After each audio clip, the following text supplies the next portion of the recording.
Hello, everyone, and welcome to the concession stand here on the KB Radio Network. I am your host, Kevin Reed, and this is the review of F1, the new sports drama racing film that stars Brad Pitt as a race car driver who returns to Formula One after a 30-year absence to save an old teammate's underdog squad from collapse. The film also stars Damson Idris, Kerry Condon, and Javier Bardem.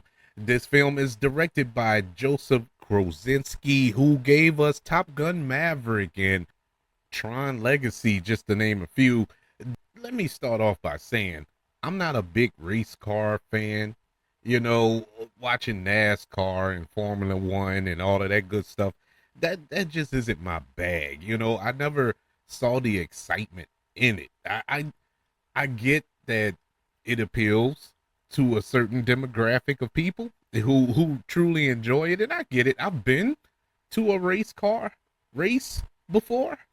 You know, it wasn't to the level of a NASCAR or nothing like that, but I've been to a race before, and I get the excitement. But as far as sitting at home and watching it on television, it never really appealed to me.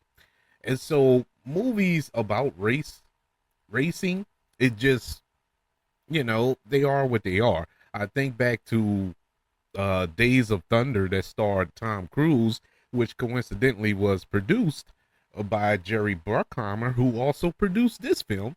Uh, I thought it was a good movie, but you know, the racing wasn't something that I was like hyped up for. But it was something about the trailer for F1 that touched me, for lack of a better term. It was something about it that made me excited and hyped up for it. I don't know. I just don't know. So I had to go see it, and on the biggest screen possible, because it just felt like an event. This felt like an event film, a summer film. And my God, I was not disappointed. What an exciting film. This was a real good movie going experience for me. I mean, I really enjoyed sitting down and watching F1. The main thing that really drew me to this film was Joseph Kosinski, you know, and coming off of Top Gun Maverick and how you felt like you was in the cockpit with Tom Cruise in those fighter jets.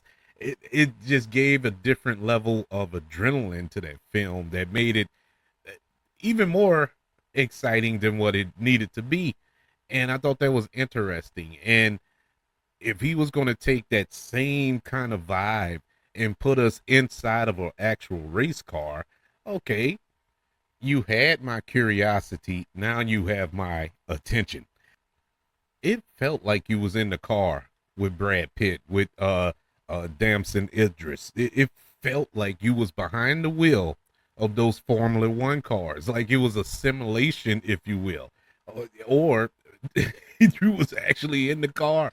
The way they used the camera here, the cinematography in this film is unbelievable.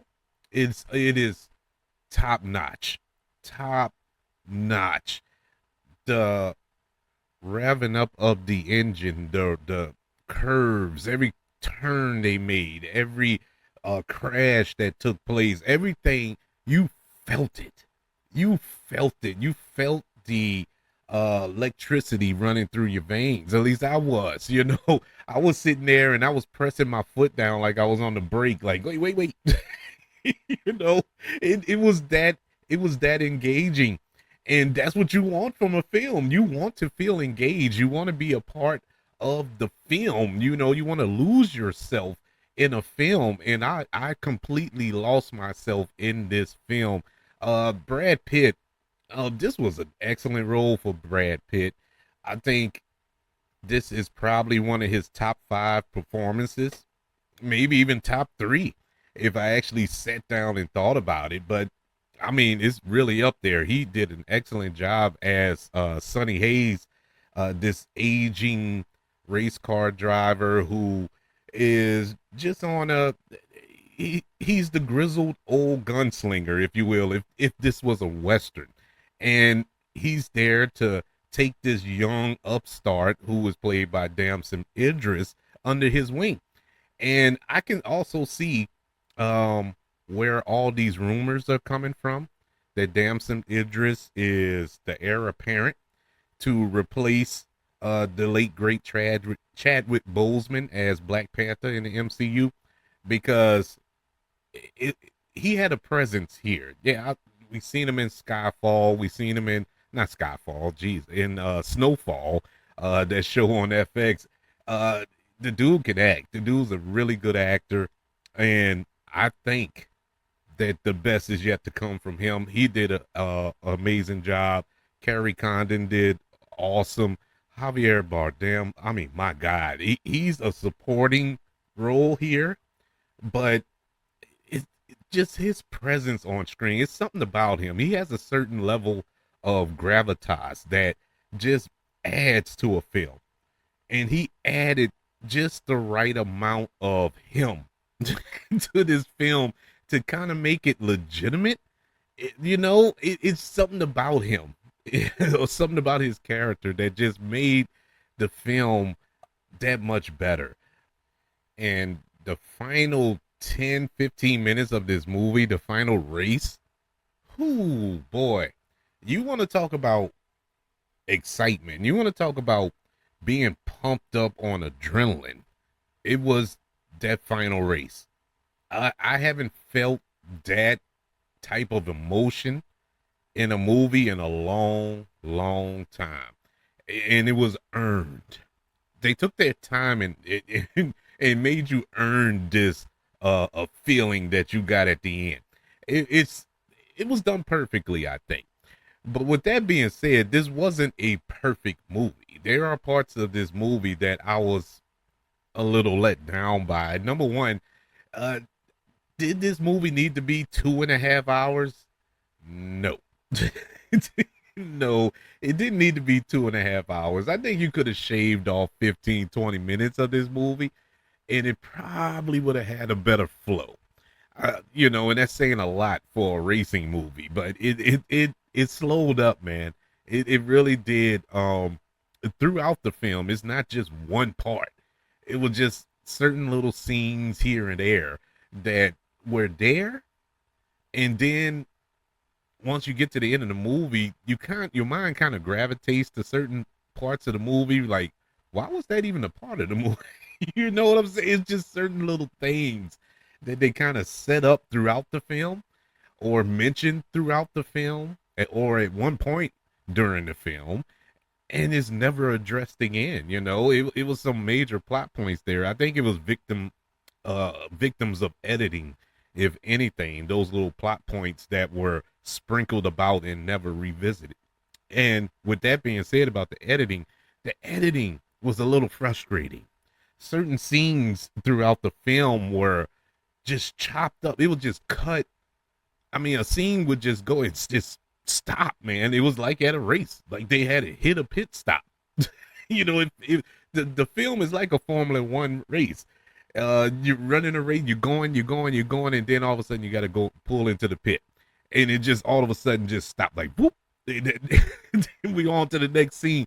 It don't give you enough time to breathe or let what just happened marinate for a second or two, so you can kind of grasp where we at. But it was just gone. It was moving a little too quick there with the editing. A couple of characters in this film make you wonder why they're there. It was one pit girl who works in the pit for the team that Brad Pitt and Damson Idris race for, and kind of an interesting character that they were setting up. Going back to what I was saying a little while ago, it was an interesting character that looks like that they were going to get an arc in this movie, and it kind of didn't. They did. They fixed the problem that they were presented with, but it was just fixed. It all of a sudden the problem solved itself. Kind of. At least that's the way the movies set it up. mainly because of the editing. You know, the way this film was edited. I think a lot of this movie is on the ground, you know, and that's saying a lot for a 2.5 hour movie that you left a lot of it on the ground. So it's kind of worrisome there.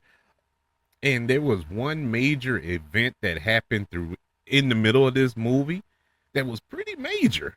You know, a crash that took place. There was two major crashes in this film, but the first crash that happened had a conflict that arose from that crash, and it was kind of glossed over. You know, now the conflict between the two people kind of got resolved, but there was another little sub conflict that happened um that didn't get resolved. As a matter of fact, those characters didn't even interact with each other for the rest of the movie, and you kind of wanted them to have that come to Jesus moment, and it didn't happen. And I was waiting on it because it was a big part of Act Two in the middle of the movie, and nothing got resolved from it by the end, and I was kind of let down by that. You know, to be quite honest with you, I like, wow, so we're not going to address this. But the film had bigger fish to fry, I suppose. But overall, this was a really good time in the theater. Really good time. Do not, if you haven't seen F1, do not wait till it comes on HBO or Netflix, wherever it's going to pop up on after its theatrical run. You need to go see it in the theater. You need to feel this movie. You need to experience this movie. There's no other way to experience F1 but in the movie theater. F1, which stars Brad Pitt, gets a letter grade of a B+. Yeah, this was probably the best summer movie so far.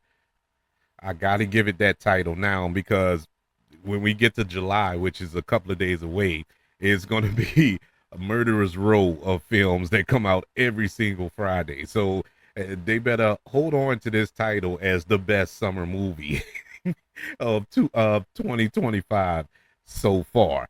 But yeah, F1, pretty doggone good. I would love to know, did you go check out F1 and how did you like it? Email the show, kbradiopodcast@gmail.com. You can also search for the show on all social media platforms. Just search for the KB Radio Network.